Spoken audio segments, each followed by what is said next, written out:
If you were to go into any house in County Wexford in the Republic of Ireland, it wouldn't be unusual to still find a picture of the Pope on the wall, and alongside him, a picture of the former US President John F. Kennedy. I am proud to be the first American president to visit Ireland. My presence and your welcome, however, only symbolize the many and the enduring links which have bound the Irish and the Americans since the earliest days. Wexford is where the Kennedys came from, and they were a family who made it from Ireland to the White House in the space of one generation. But it's not just the Kennedys. Every American president with an Irish connection has made a huge deal of their Irish roots and are keen to capitalise upon them. Ireland is important to America because of the diaspora, and it's best illustrated, I think, by the huge St. Patrick's Day parades in New York and Boston. In fact, they celebrate St. Patrick's Day more than we do here on the island of Ireland. After all, it was the Irish who built the Brooklyn Bridge in New York. It was the Irish who helped build the White House in Washington. And the Irish Prime Minister, the Taoiseach of the day, is the only world leader who has a guaranteed meeting in the Oval Office every year with the US President to mark their patron saint. So why is this relationship, this special relationship, so enduring, and what does it mean for both countries? I'm David Blevins, Sky's senior Ireland correspondent, and with political journalist Aoife Moore. Hello, David. This is the Sky News Daily. We're outside what's become the world-famous Titanic visitor experience, the number one tourist attraction in Europe several years in a row, and it's here to commemorate the great ship launched from these slipways and immortalised in the film with the same name, starring Kate Winslet and Leonardo DiCaprio. Aoife, what does this say about Belfast today?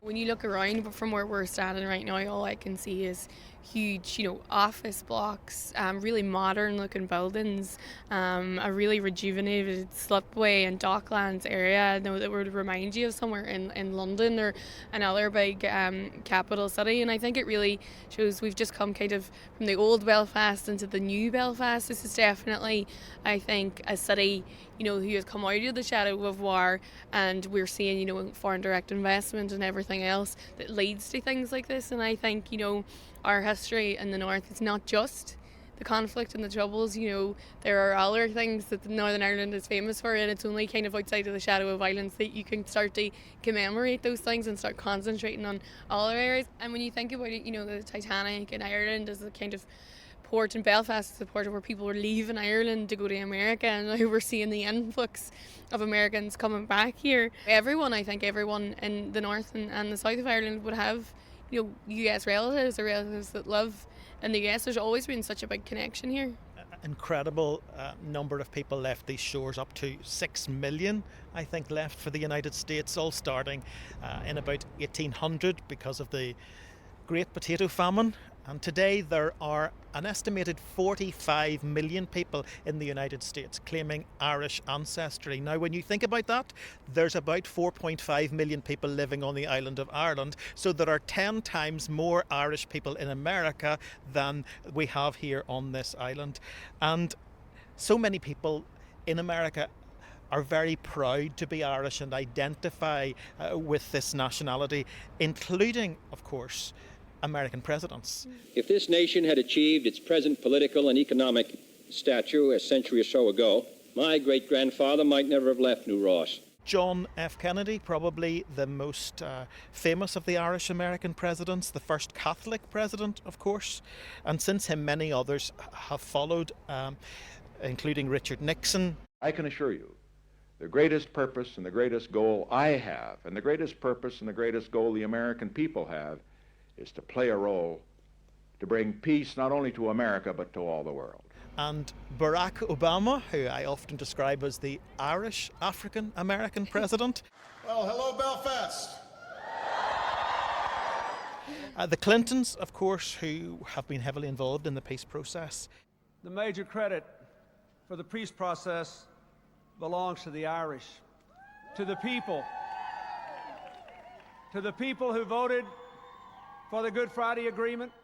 And this week, President Biden, of course, who's arguably the most Irish American president since John F. Kennedy, will visit Northern Ireland, he'll go to Dublin, and he will visit his ancestral homes in Louth and Mayo. And I can't imagine he'll be the last US president with an Irish connection, considering, as you said, that there's 45 million of them claiming Irish heritage. So I wonder what it is that's so special about Ireland and America, why we have such an enduring relationship. And to talk a little bit more about that, let's speak to Dr. Richard Johnson, who is a senior lecturer in US policy at Queen Mary's in London, and he's written a piece, "Why Do So Many US Presidents Like to Say I'm Irish?" So, Richard, why is the White House so green?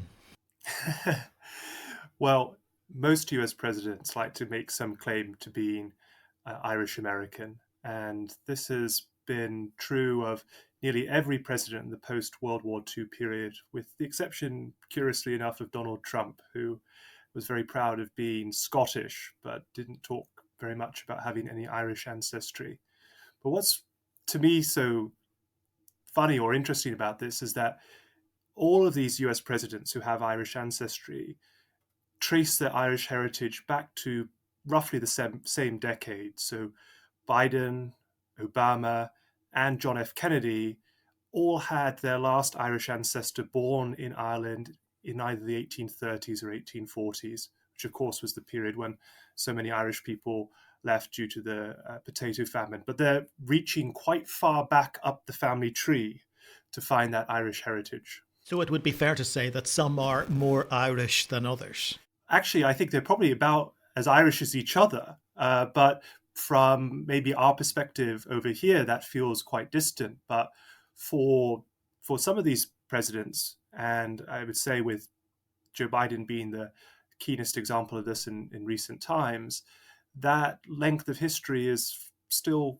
it's still meaningful, and Biden's Irish identity is something he holds pretty close to himself. Now, I know it's obviously to do with emigration to an extent, but I've heard it said that America is such a young nation that everyone is grasping for some sense of heritage. Is that part of what's going on here, the romantic view of the old green homeland?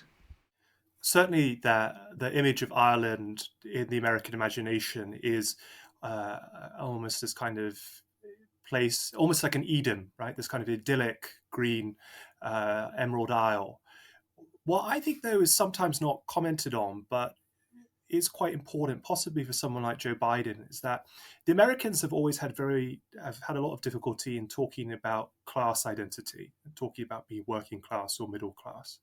And actually, these ethnic identities have substituted for that to a certain extent.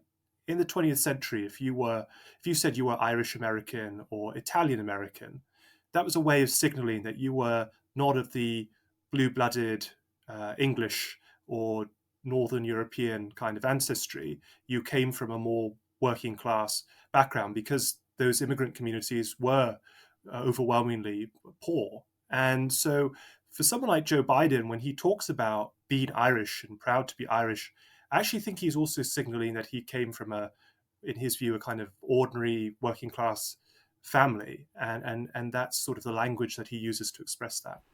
But of course, there is also a political dimension to it, given the importance of the Irish American vote back home. That's right. And this is particularly true in the Democratic Party. So if you went back 30 or 40 years ago, an even higher number, and therefore a higher proportion of Americans would identify as Irish American. And they were overwhelmingly Democrat Party voters. So they had a huge sway in the selection of internal party nominees. And this is why so many Democratic presidents have been keen to be seen as a friend of the Irish American community or being Irish American themselves, because they could be very influential, particularly in, say, Democratic presidential primaries. This is why Jimmy Carter in 1976 marched in the St. Patrick's Day parade with a button that said, England, get out of Ireland. It wasn't really an expression of his own foreign policy view, but it was a way of trying to win the Irish vote in the New York primary in that election. Well, let's just talk for a moment about striking the balance between the foreign policy view and their desire to be seen as Irish. We remember President Biden, when doorstepped by the BBC, refusing to take the question, telling them, "I'm Irish," and when he famously said he wouldn't have anything orange around him when he was vice president. Does it follow that Irish American presidents are generally anti-British? No, I don't think it does follow. Uh, the way to see it is that the two sides of the coin that are trying to be addressed here is, on the one side, it's good electoral politics for American presidents to play up their Irish heritage and their connection to the Irish community.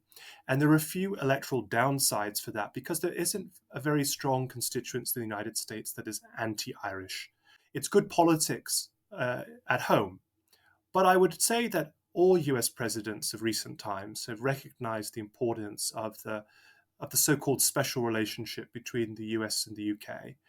And they have been keen not to jeopardize that relationship. And so ultimately, US presidents want, in a sense, to achieve the best of both worlds. They want to be supportive of Ireland, but they also want to be a good ally of the United Kingdom. And that can be sometimes difficult to achieve, but in a sense, I think that's why the United States has positioned itself, for example, with the peace process in Northern Ireland, as the broker, because in a sense, the US president wants both. He wants Ireland to do well, but it also wants to be a good ally of the UK.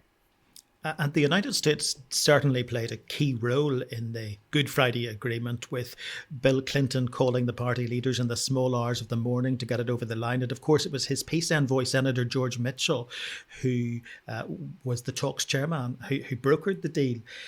Do you think America therefore sees itself as a kind of defender of the peace process and of the Good Friday Agreement? And is that why we've seen such involvement around Brexit trading arrangements? I think very much so. And this is probably felt particularly keenly by someone like Joe Biden, who has been around US politics for a very long time, first elected a senator when Richard Nixon was in the White House. And Biden, as a senator, was very interested in foreign policy. He was the chair of the Senate Foreign Relations Committee in the early noughties, late 90s, around the same time as the Northern Irish peace process was going on, and worked very closely with President Clinton.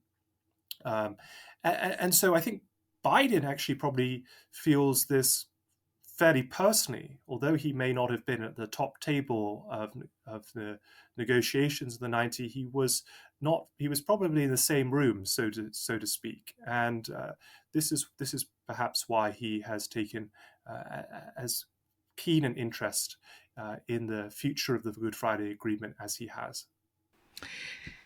You've talked about presidents themselves feeling very Irish and wanting to capitalise upon their Irishness, but is it a case that the administration as a whole then is more conscious of the need to balance with regard to foreign policy?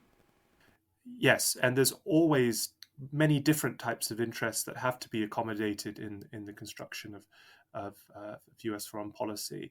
At the end of the day, the Republic of Ireland is not an especially important strategic partner of the United States. And when Biden is thinking about the US role in the world, with whether that might be on Ukraine or Afghanistan or the Middle East, all of the different challenges that he's facing, he's unlikely to be contacting the Taoiseach and expecting Ireland to be investing a huge amount of resources in those, not least because of Ireland's historic neutrality. But Biden is much more likely to be wanting to have good relations with the UK Prime Minister. Presidents are very political animals, and they realize the different constituencies they have to keep happy to win renomination and re-election, and for their party to do well. But they're also surrounded by people who are appointed because of their expertise and a wider lens view, perhaps, of US strategic interests. Let's talk a little about this visit specifically, given that Joe Biden is just the latest in a long line of US presidents to visit Ireland towards the end of their first term. In your view, for him personally, is it about capitalising on that vote in a bid to win a second term, or is he genuinely pursuing his Irish ancestry? I think it's very genuine for Joe Biden, and he's long talked about his interest in his Irish ancestry. Part of it, as I said, I think was a way of expressing a certain class story, but I think he also has an interest in his family tree and family heritage as well. In terms of how electorally beneficial it is for presidents now to play up their Irish ancestry, I think it's fading now. It's becoming less and less important. There's still a constituency for it, but the Irish American population has become much more affluent over time, and it's no longer as socially segregated and isolated in American cities. But it's not bad politics, so it's not costly for presidents to do it, and that's why I think presidents like to go to the ancestral home. Barack Obama, his ancestor was from a village in County Offaly called Moneygall. He went to Moneygall. There's now an Obama cafe where he was, and the ancestral home, you can book visits to it, and so on. And that's not going to win you in an election in the US anymore. But there aren't going to be many voters who wouldn't vote for you because you did that. So it's worth doing, I think, if you were going to advise the president, politically speaking. And in Barack Obama's case, I think you've got to go quite some distance back. His great-great-great-great-grandfather was a shoemaker from Moneygall in County Offaly, if I'm not mistaken. So to conclude, could I just perhaps ask, do you think, even though it's fading, that we will continue for some time to see the president of the day welcoming the Taoiseach of the day to the White House to mark St. Patrick's Week? And do you think the White House will continue to emphasise how green the current occupant, whoever that happens to be, is? I think they will. I think that this connection that the Taoiseach and the president will remain. I actually think its roughest period was during the Trump presidency, when Trump was much less interested in some kind of Irish claim. I don't think he was Leo Varadkar's biggest fan either. For the Republic of Ireland, this is a relationship that's very much worth maintaining. The Taoiseach is the only world leader who has a guaranteed visit every year to the White House for a one-on-one meeting with the President of the United States. And that's not too bad for a country of 6 million people. So for now, I suspect the connection is going to continue. So Aoife, while it's clear the Americans have this romantic notion still about the old Emerald Isle, their homeland, it's also about politics. Absolutely, and I think everyone would agree that Bill Clinton definitely saw the vote getting potential in taking a hand in the Northern Ireland peace process. As romantic as it is, I think everyone knows that the power of the Irish American vote is always going to be a big draw for the president. Thanks, Aoife Moore, political journalist, for your time today. Thanks also to Dr. Richard Johnson. I'm David Blevins, and this is the Sky News Daily.